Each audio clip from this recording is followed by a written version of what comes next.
Hello and welcome to another project update. So if things look a little bit different, that's because I'm using a different computer today.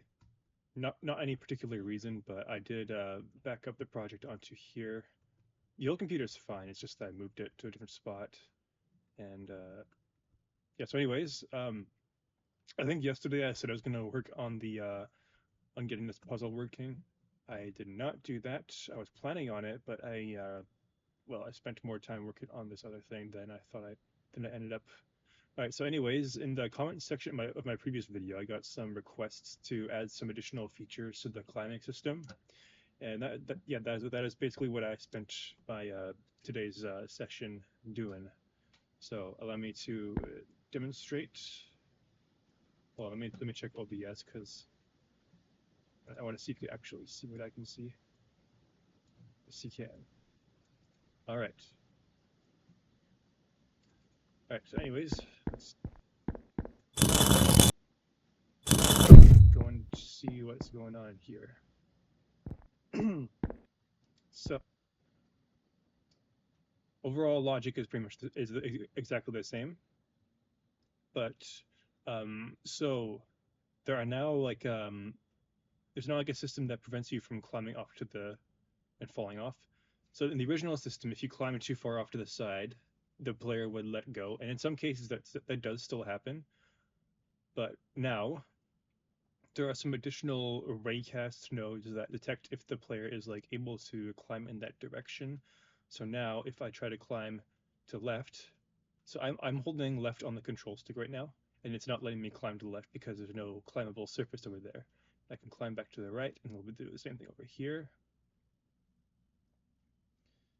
And over here, same thing is true for climbing up. I'm pressing up, he's not going up. And also climbing down.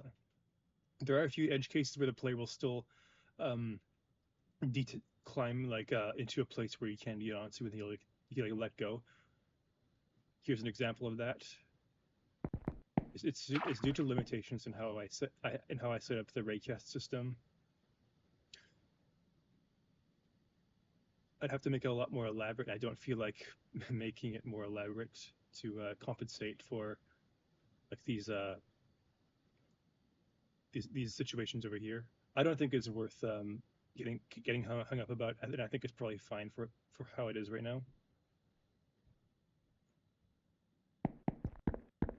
One thing that I did kind of think about is in the current system, you can't walk off and attach yourself to the vines. I'm thinking maybe I should add that in as a feature because I'm pretty sure that in the Legend of Zelda Ocarina of Time, you could if you're standing on the edge of something and you walk off of something.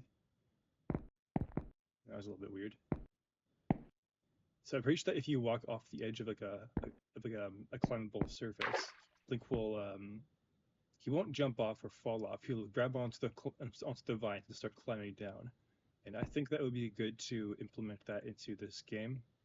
And I think that I will actually try and working on that tomorrow because I would very much like to be able to do that in this game. Another thing I might want to consider is moving platforms. So the current system supports moving platforms for when you're walking on a moving platform, but I don't think that it's currently set up to for moving platforms if you're on a climbable surface that happens to be moving. And while I don't expect to be using that, I think it would be a good idea to at the very least put support for that into my system because who knows what I'll do in the future, what other sorts of puzzles I'll put in. I do recall in Ocarina of Time there's this one room I think in the there's this little seam here. There's this one room in the Spirit Temple where there's these there's a wall that you can climb up, but it slides to the left and to the right, and there's spikes on either side. And part of the puzzle is climbing to the top before you're before the part before the wall that you're climbing pushes you into the spikes.